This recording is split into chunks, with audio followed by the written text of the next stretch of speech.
They're feeling safe and connected with one another. Their nervous systems are regulated. They feel good. But our scuba diver has said something that accidentally hurt the feelings of our bunny. Now that our bunny's nervous system is dysregulated, they need to create an emotional barrier between them and the source of their distress, their friend.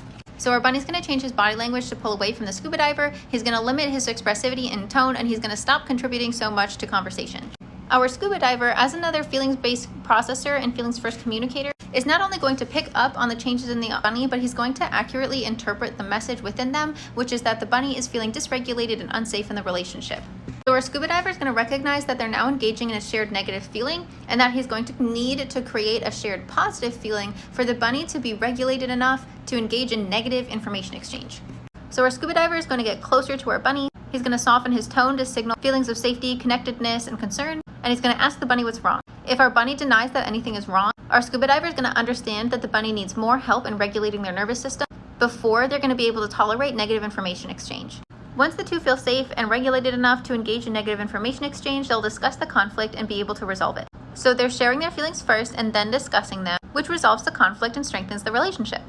Now we have a pair of friends who feel safe and secure about the relationship. Our cat says something that accidentally hurts the feelings of our artist, and now our artist's nervous system is dysregulated, meaning he needs to create emotional distance between him and the source of his dysregulation, his friend, the cat. As information-based processors and information-first communicators, he's going to establish emotional distance by decreasing feeling exchange and increasing information exchange. And our artist is going to do this by pausing shared feeling and engaging in open dialogue. Artist is going to initiate the conflict by saying explicitly, hey, something is wrong and we need to discuss it. As another information-based processor and information-first communicator, our cat is going to understand that he also needs to pause his feeling exchange and engage in open dialogue to help our artist re-regulate their nervous system enough to re-engage in shared feeling. The two are going to discuss the conflict until they come to a shared understanding, and the artist feels safe and secure enough within the relationship to engage in shared feeling. By the time the artist has gotten to the point where he's discussing the extent of the pain the cat has caused him, his nervous system should be regulated enough to be engaging in full feeling exchange, allowing the cat to understand exactly what our artist is feeling. So we're creating mutual understanding until our nervous systems are regulated enough to engage in shared feeling. If the cat notices the conflict first and decides to bring it up with the artist, and the artist denies that there's a problem, this is because the artist has not figured out how to appropriately express what's gone on, therefore they can't create shared understanding and would not be able to regulate enough to engage in conflict resolution. The cat, as another information-based processor, will understand this, and since they've done their duty of trying to resolve the conflict first, it is now the artist's responsibility to bring the conflict up if and when they're ready. If the artist does not bring the conflict up, it's because he's decided it's inconsequential to the relationship or is unrelated to anything the cat did, and therefore the conflict is not the cat's problem. The cat will inherently understand this.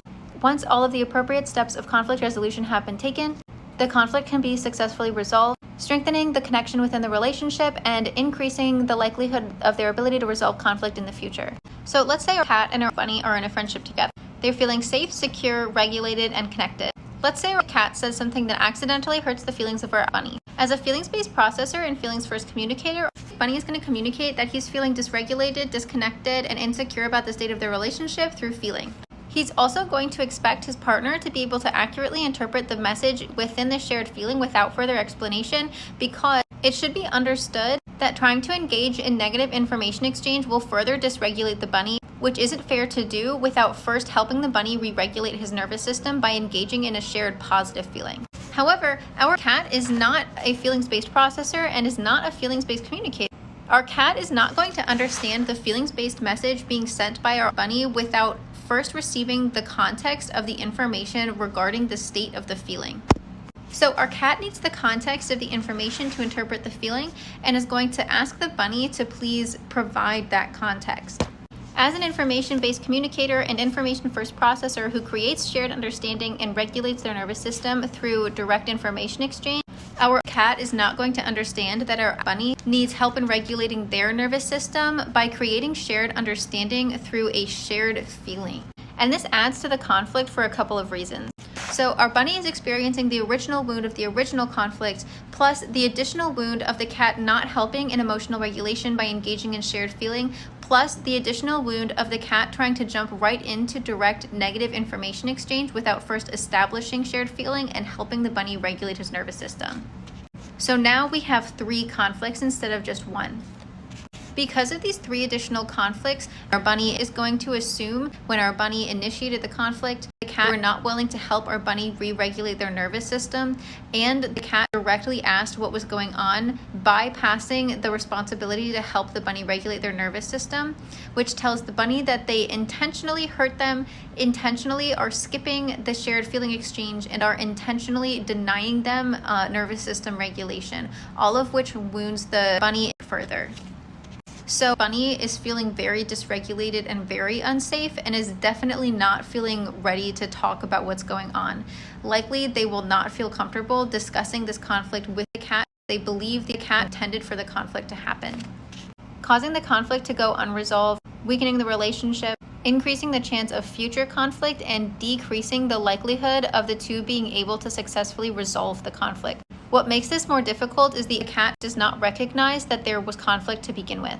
Because the cat successfully completed the conflict resolution rules, the cat picked up on the bunny dysregulation, asked about it, and the bunny said everything was fine or didn't want to engage in information exchange. So the cat was never given enough information to come to the conclusion that their bunny friend was upset with them specifically. By the cat conflict resolution rules, our cat has done everything that he is responsible of doing, and it is now the bunny's responsibility to either bring up this conflict in the future for them to resolve when he's ready, or the conflict will not come up because the conflict was either inconsequential or not about the cat. So the cat half of the relationship does not feel impacted by this conflict. The bunny half of the relationship feels very heavily impacted by this conflict. Now, if we reverse it and say that the bunny accidentally hurt the feelings of the cat is going to use cat methods of conflict resolution and bring up the conflict directly. Now, the cat conflict resolution strategies is a bit hostile at first because we're not engaging in shared feeling at the very beginning. However, as another person who's speaking the same language, we're able to engage in a dialogue and then build the emotion connection over time, which helps the bunny cat conflict resolution. And while this isn't always received well enough to resolve the conflict from the cat perspective, the cat half of the relationship is going to have a higher chance of having their conflict resolved than the bunny half of the relationship. Meaning the relationship is going to be more negative in the bunny perspective than the cat, and if conflict happens enough and negative attitudes from the bunny become high enough, they will no longer be able to tolerate the nervous system dysregulation caused by remaining in a relationship with this person. The cat half of the relationship is going to feel blindsided by this termination because the bunny never felt safe enough to actually tell the cat that there was a problem. The cat was never made aware that there were problems to begin with, so they won't be able to identify a cause for their friend terminating the relationship. The cat is also not going to have enough information then to conclude why the bunny feels so hostile toward them. So from the cat perspective, the relationship went from happy and healthy to sudden one-sided hostility, while the bunny perceives the relationship as having started as a healthy relationship but became unhealthy and hurtful slowly over time. So the bunny nervous system is able to process the termination of the friendship over time, while the cat nervous system is overloaded with large unexplainable emotions. Without understanding, the feeling can't be processed and instead gets stuck in the body. So we ruminate, thinking about the relationship over and over again, trying to pinpoint why exactly our friend turned on us, staying stuck until someone helps to unstick us.